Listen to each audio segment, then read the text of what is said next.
ইলিশ মাছ ভাজি করে নেওয়া হচ্ছে। আমি সাধারণত ইলিশ মাছ কাটলে এভাবে ডিম সহ একসাথেই কেটে ফেলি। ডিমটা আলাদা বের করে নিয়ে ভাজি করা আবারও কেমন যেন আমার কাছে ঝামেলা মনে হয়। ঝামেলা না তেমন, আমার কাছে মনে হয় যেন মাছের পিসগুলো যখন এইভাবে মাছ সহ কাটি, মানে মাছের সাথে যখন ডিম সহ কাটি, তখন হচ্ছে পিসগুলো দেখতে সুন্দর লাগে এবং খেতেও মনে হয় যেন আমার কাছে ভালো লাগে। তো সম্মানিত ভিউয়ার্স, আসসালামু আলাইকুম। ইলিশ মাছটা ছিল ফ্রিজ থেকে বের করে হচ্ছে আমি একটু কিছুক্ষণের জন্য রেখে দিয়েছি। আর এখানে হচ্ছে লাউ তরকারি রান্না করব। এই তো এটাও একটা বড়, মোটামুটি বড় একটা রুই মাছ দিয়ে হচ্ছে আমি লাউ দিয়ে রান্না করব। তো লাউ তরকারি আর শিম তরকারি আমি হচ্ছে সবসময় এইভাবেই রান্না করি, মানে কাঁচা একবারে তেল মশলা পাতি রসুন পেঁয়াজ আদা সব একবারে দিয়ে কাঁচাই তেল একটু দিয়ে কষিয়ে নিই। তারপরে হচ্ছে উপরে মাছ দিয়ে ধনিয়া পাতা দিয়ে নামিয়ে নিই। তো ইলিশ মাছটা হচ্ছে ফ্রিজে ছিল মোটামুটি বড় 1 কেজির উপরে। 1 কেজির উপরে হয়তো 200-300 গ্রাম বেশি হবে, আমি আসলে ভুলে গেছি। তো ইলিশ মাছের মাথা আর লেজ দিয়ে হচ্ছে বেগুন দিয়ে রান্না করব, আর ইলিশ মাছের পিসগুলো ভাজি করব। তো এই তো আমি ইলিশ মাছটা পরিষ্কার করে ধুয়ে নিয়ে তারপরে হচ্ছে এভাবে কেটে নিয়েছি। এই যে দেখেন, আমার কাছে মনে হয় যেন এইভাবে কাটলে বেশি সুন্দর লাগে। আসলে মাছটা যদি একদমই ফ্রেশ থাকতো, মানে যখনই বাজার থেকে নিয়ে আসছিল তখন যদি ফ্রিজে না রেখে কেটে সাথে সাথে রান্না করতাম, তাহলে হয়তো মাছটা আরও অনেক সতেজ, মানে অনেক রক্ত থাকতো মাছে, বা দেখতে আরও সুন্দর সতেজ দেখা যেত, আর তখন হয়তো খেতেও আরও বেশি ভালো লাগতো। তো এই তো আমি হচ্ছে ফরচুন সরিষার তেল দিয়ে রান্না করব। আমার বাসায় সবসময় 5 লিটার 2 লিটার 2 লিটার না, তেমন 5 লিটার করে কিনে নিয়ে আসে একবারে। মাঝে মধ্যে আমরা সরিষা কিনে তখন ভাঙ্গায় নিয়ে আসতাম। তো ইদানিং আসলে 5 কেজি করে কিনে নিয়ে আসে। সরিষার তেল যদি না খাই আমার হচ্ছে থাইরয়েড বেড়ে যায়, তো সেই জন্য হচ্ছে সরিষার তেলই বেশি খাওয়া হয়। তো ওই দিন হচ্ছে ফরচুন যে লিটারের বোতলটা, ওইটা আসলে মেয়ে বলছিল ভর্তা, তারপরে হচ্ছে সালাদ ওগুলোতে দেওয়ার জন্য নিয়ে আসতো। তো ওটা দিয়ে আমি রান্না করব। আর নারিকেল আছে একটু, মানে একটা মালা হয়তো ছিল নারিকেল, ওইটাই একটা নারিকেলের অর্ধেক আর কি, এক মালার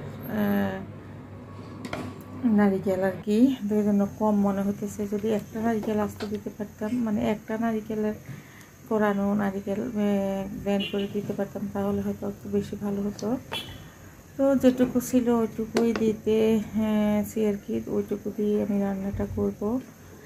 আসলে আমি ইলিশ মাছ যখন সরিষা বা নারিকেল দিয়ে রান্না করি তখন হচ্ছে ভেজে রান্না করি না। আর ভেজে নিলেও সামান্য একটু মিডিয়াম হাই হিটে আগুনটা রেখে তারপরে হচ্ছে একটু ভেজে নিয়ে জাস্ট উপরে একটু ভাজি করে নিয়েছি ওরকম মনে হবে, কিন্তু ভেতরটা জুসি থাকবে ওরকমভাবে কম ভাজি আর কি। আর এটা তো ফ্রিজে থেকে, মানে ফ্রিজে অনেকদিন ছিল, তো সেই জন্য হচ্ছে একটু ভালোভাবে ভেজে নিয়েছি। আমি ভাবছি হয়তো যদি ভালো না লাগে, আসলে মাছটা ভালোই ছিল মোটামুটি। তো আমি হচ্ছে ইউটিউবে আসলে অনেক আপুদের রান্না যখন দেখি, ইলিশ মাছ রান্না করাতে নাকি ওনারা হচ্ছে আদা মশলা দেয় না। তো আমি আসলে ওই দিন এইভাবে রান্না করে নিয়েছিলাম, শুধু রসুন পেঁয়াজ আর একটু হলুদের গুঁড়া, সামান্য কাঁচামরিচ, ধনিয়া পাতা, মাছ ভাজি যেভাবে করি ওভাবেই করে নিয়েছিলাম। এখানে হচ্ছে আমি টমেটো দিতে ভুলে গেছি, একটা টমেটো কেটে দিয়ে দিতে পারতাম, বা নারিকেলের সাথেও ব্লেন্ড করে নিয়ে দিতে পারতাম।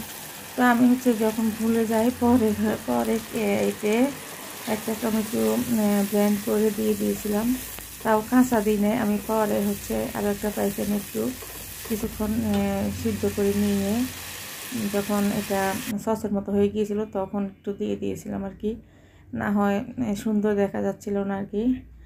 তো আসলে আমার কাছে মনে হচ্ছিল যে এই তো আমি আসলে নারকেলটা দিয়ে দিছি, পরে হচ্ছে ব্লেন্ডারে আরেকটু পানি নিয়ে দিয়ে দিয়েছি, পরে হচ্ছে আরেকটু ডানো গুঁড়া দুধ আছে বাসায়, তো ডানো গুঁড়া দুধও একটু দিয়ে দিব। আমার কাছে মনে হয়েছিল যে মানে রান্না করার পরে আর কি মনে হয়েছিল যে আচ্ছা এগুলো হচ্ছে আমি দেখাইতেছি আর কি, যে টমেটো দিতে আমি ভুলে গেছি। দেখেন বাজার করে নিয়ে আসছিল ওই দিন, এই যে শসা টমেটো আমি সিঙ্কের পারে এনে রেখে দিছি ধোয়ার জন্য। আমি যখনই ফল মানে যে কোনো ফল যখনই নিয়ে আসে, তারপর হচ্ছে ডিম নিয়ে আসে, ওগুলো শসা টমেটোগুলো হচ্ছে সবসময় একটু ধুয়ে তারপরে রাখি আর কি, কারণ ফরমালিন থাকে, তো সেই জন্য আর কি। তো আমি একটু ডানো গুঁড়া দুধও একটু গুলিয়ে নিয়ে তারপর দিয়ে দিছি, কারণ নারিকেলটা কম। আমার মনে আছে গত বছর আমি নারিকেল দিয়ে অনেক মজা করে সুন্দর করে আম্মা যেভাবে রান্না করে ঝোল রেখে ওই রকম নারিকেল, বেশি নারিকেল আর কি, মানে একটা নারিকেল দিয়ে সুন্দর করে রান্না করেছিলাম। তো এই বছর আমার মানে নারিকেল দিয়ে রান্না করবো, ঠিক আছে, তবে নারিকেলটা আমার মন মতো হয় না, মানে কম হয়েছে আর কি। এটা আমাদের টুনটুনিকে 1 পিস মাছ দিয়েছিলাম। তো আমার কাছে মনে হয়েছিল যে নারিকেলটা আর একটু বেশি হয়তো, হ্যাঁ রান্নাটাও আর একটু সুন্দর ছিল, সুন্দর হয়েছিল গত বছর যখন নারিকেল দিয়ে রান্না করছিলাম। আরও ঝোল ছিল, কালারটা অনেক সুন্দর হয়েছিল, অনেক মজা লাগছিল। তো আমি হচ্ছে রান্না করে রেখে দিয়েছিলাম ওই দিন। আসলে রাহাতে ঢাকা থেকে আসছে, তো রাহাতে রাতে খাবে না বলাতে কেউ আর খায়নি, তো আমি এভাবে হচ্ছে ফ্রিজে রেখে দিয়েছিলাম।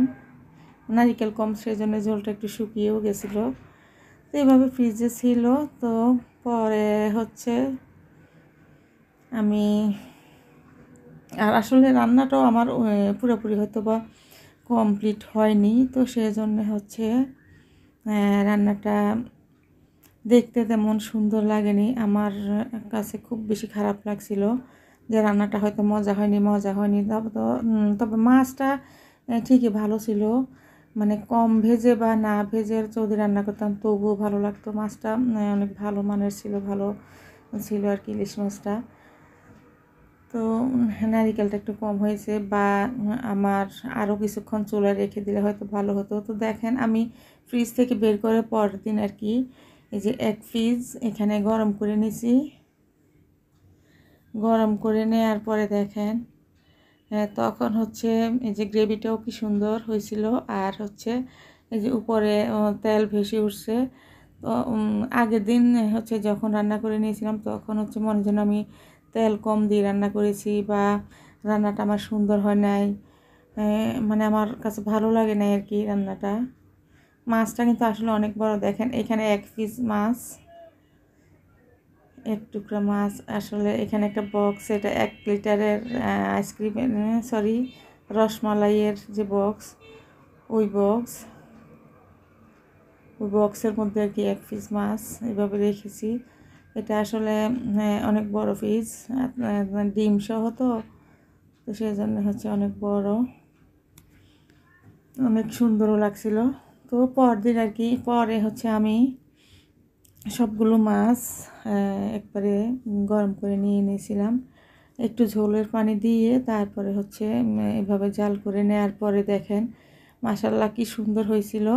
আসলে রান্না যখন অসমাপ্ত থেকে যায়, মানে পুরোপুরি হয় না, তখন হচ্ছে তরকারির কালারটা দেখতে ভালো লাগবে না, মানে সুন্দরও লাগবে না, আর মানে লোভনীয় মনে হবে না আর কি। যে কোনো তরকারি, শুধু ইলিশ মাছ না, যে কোনো ধরনের মাছের তরকারি হোক, মাংসের তরকারি হোক, যখন পুরোপুরি রান্না পুরোপুরি কমপ্লিট হওয়ার পরে হচ্ছে কালারটাও সুন্দর লাগে, মানে দেখতে অনেক লোভনীয় দেখাবে, এবং খেতেও ওটা সুস্বাদু লাগবে, মানে সুস্বাদু মনে হবে এরকম আর কি। তো এই তো আমি পরে হচ্ছে একটু ঝোলের পানি দিয়ে জাল করে নিয়েছি, তখন হচ্ছে এরকম কালার আসছে, তেলটাও পরে বেশি উঠছিল, আর হচ্ছে খেতেও একটু ভালো লাগছিল। তো আমার কাছে যেটা বলছিলাম আসলে আমি আগে রান্না করতাম আদার পরিমাণটা একটু কম দিতাম আর একটু মশলা গুঁড়াও দিতাম।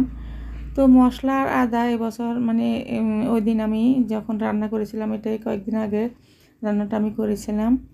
তো তখন হচ্ছে আমি আদা বাটা আর মশলার গুঁড়া ইউজ করি নাই।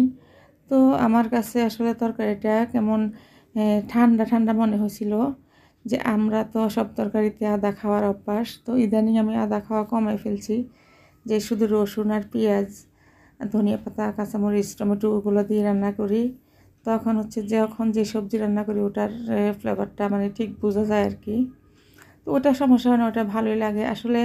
ইলিশ মাছ ভাজিতে আমার মনে হয় কি, আমি যদি একটু আদা বাটা আর একটু মশলার গুঁড়া আগের মতো দিতাম তাহলে হয়তো আরও বেশি ভালো লাগতো।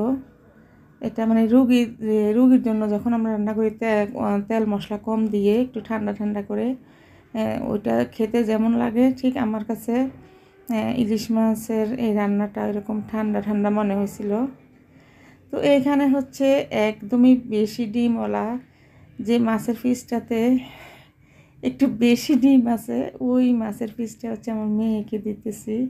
কারণ মেয়ে তো জানি একটু খাবে আর বাকিটুকু বিড়ালদেরকে খাওয়াবে। ও এরকমই করে, মাছ হোক মাংস হোক, মানে নিজে মনে যেন নিজে খাওয়ার থেকে বিড়ালদের খাওয়াতে পারলেও বেশি খুশি। তো এমনিতে তো সারাদিনই মাছ মাংস সিদ্ধ করে করে তারপরে হচ্ছে মাঝে মধ্যে ভাজি করেও এদেরকে দেয়া হয়।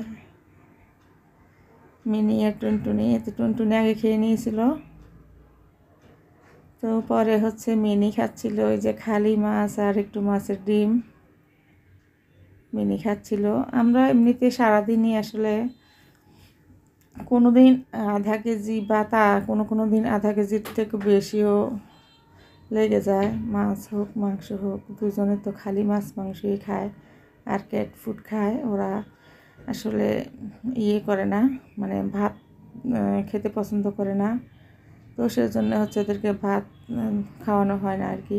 তো ইদানিং আমি বলছিলাম যে ডাক্তার বলছে যদি ভাত না খাওয়ান তাহলে স্বাস্থ্য এরকম শুকনোই থাকবে, মানে মোটা হবে না আর কি।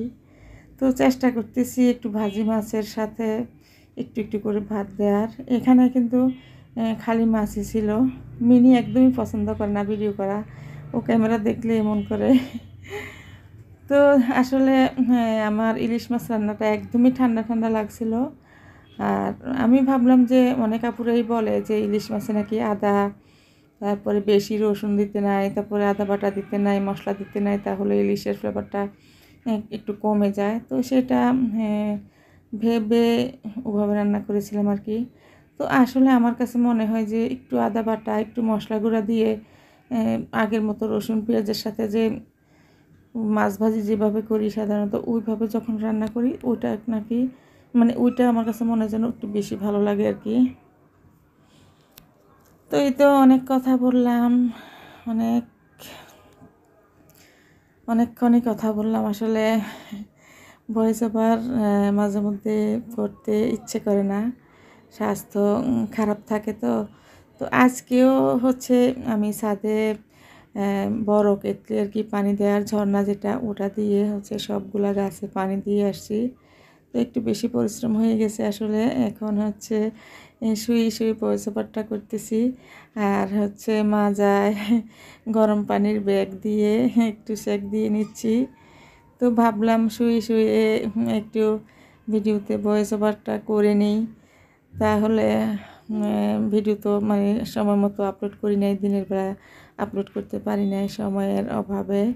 এখন তো হচ্ছে দিনও ছোট, সময়ের সাথে আসলে কুল পাওয়া যায় না।